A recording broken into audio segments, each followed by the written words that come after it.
शिवसेनेच्या वाढदिवसानिमित्त तुम्ही त्यांना शुभेच्छा द्यायला आलाय, काय सांगाल?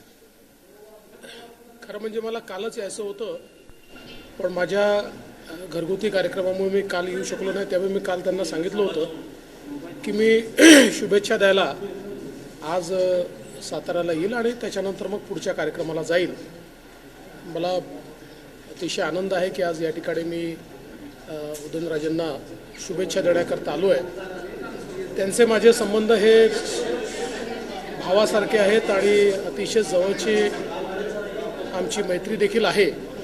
त्यामुळे निश्चितच इथे आणि विशेषतः राजवाड्यामध्ये येऊन त्यांचा सत्कार करणं ही माझी मनापासून इच्छा होती. ती आज पूर्ण करता आली आणि आईसाहेबांचा आशीर्वाद देखील मला आज घेता आला. साहेब, आज उदयनराजेंना शुभेच्छा देताना बऱ्याच सकाळपासून चर्चा चालू होती की बरेच राजकीय कुठली घोषणा होईल का, किंवा इतर ठिकाणी काही ठिकाणी लोकसभेच्या अनुषंगानं उमेदवारी घोषित झालेली आहे. आज उदयनराजेंच्या बाबतीत तशी काय घोषणा होती? भारतीय जनता पक्षामध्ये एक प्रोसेस असते आणि आता पहिल्यांदा आम्ही जागा वाटप करणार आहोत. जागा वाटप झाल्यानंतर ती सगळी प्रोसेस होईल. त्यामुळे इतर पक्षांप्रमाणे BJPमध्ये कधी अशी घोषणा करता येत नाही, ती प्रोसेसनीच घोषणा होत असते. आता काही जी नावं बाहेर चर्चिली जात आहेत ती नेमकी काय म्हणून समजायची? ठीक आहे, त्या चर्चा अनेक असतात. चर्चा तुमच्यामध्ये जास्ती असतात. उदयनराजेंची प्रचाराची दुसरी फेरी पूर्ण झालेली आहे. मला असं वाटतं त्या प्रश्नाचं उत्तर दिलं आहे मी. साहेब, काल मुख्यमंत्री माझ्या त्यांना नेहमीच शुभेच्छा. आणि मला असं वाटतं की खरं म्हणजे त्यांचे माझे जे संबंध आहेत त्यामुळे मी तर नेहमीच त्यांच्यासोबत उभा आहे. शिवसेनेच्या जागा 3 आहेत, त्या 3 जागा भाजप लढवणार आहेत. दक्षिण मुंबई असेल किंवा संभाजीनगर या ठिकाणी आम्ही आता बसून त्या कोणी कुठल्या जागा लढायच्या या संदर्भातला निर्णय करू. एक आमची प्राथमिक फेरी झाली आहे, ती बऱ्यापैकी मला असं वाटतं त्यात आम्ही प्रश्न सॉल्व केलेले आहेत.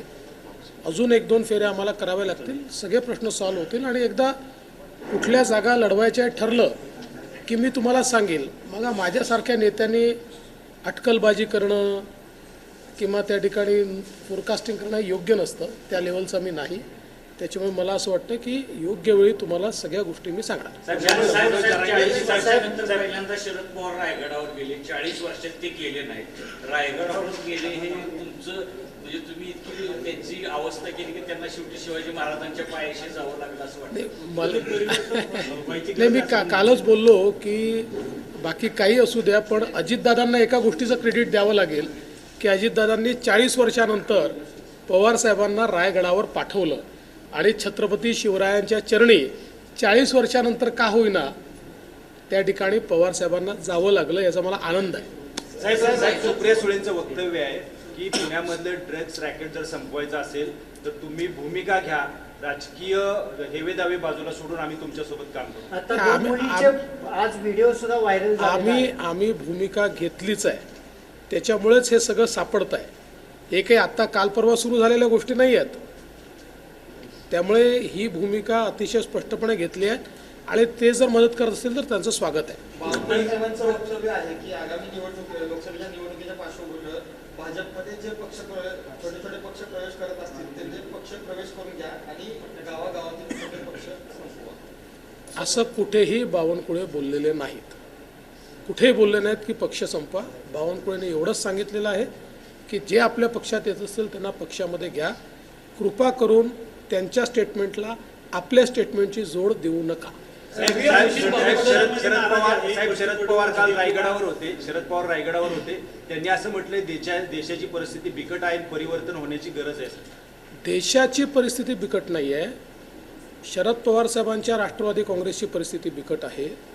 त्यांनी योग्य वेळी परिवर्तन केलं असतं तर अशी बिकट परिस्थिती त्यांची झाली नसती.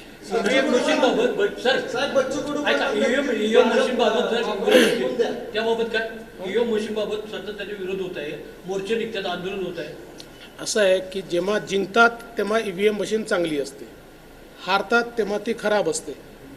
इलेक्शन कमिशननी सगळ्या पक्षांना ओपन चॅलेंज दिला होता. Open challenge. ज्यांच्याजवळ EVM मशीन टॅम्परिंग करण्याचा कुठलाही तंत्रज्ञान असेल त्यांनी येऊन आम्हाला करून दाखवावी. एकही पक्ष देशातला हे करू शकलेला नाही.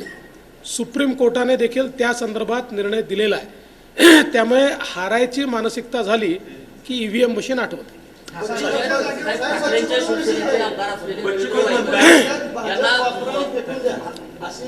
यांना मोठा असं आहे, बच्चू कडू कधी आमच्यासोबत आलेच नाही, ते शिवसेनेच्या सोबत आहेत. म्हणजे असं आहे, ते शिवसेनेच्या सोबत आहेत. त्याच्यामुळे मला असं वाटतं कोण काय म्हणताय याबद्दल मी उत्तर देणार नाही. भारतीय जनता पार्टी सगळ्या लोकांना घेऊन चालते. आता कधी कोणाला त्यांच्या मनासारखं झालं नाही की ते आम्हाला शिवे देतात. आम्ही मोठे आहोत, आम्ही ऐकून घेतो. ABP माझा, उघडा डोळे बघा नीट.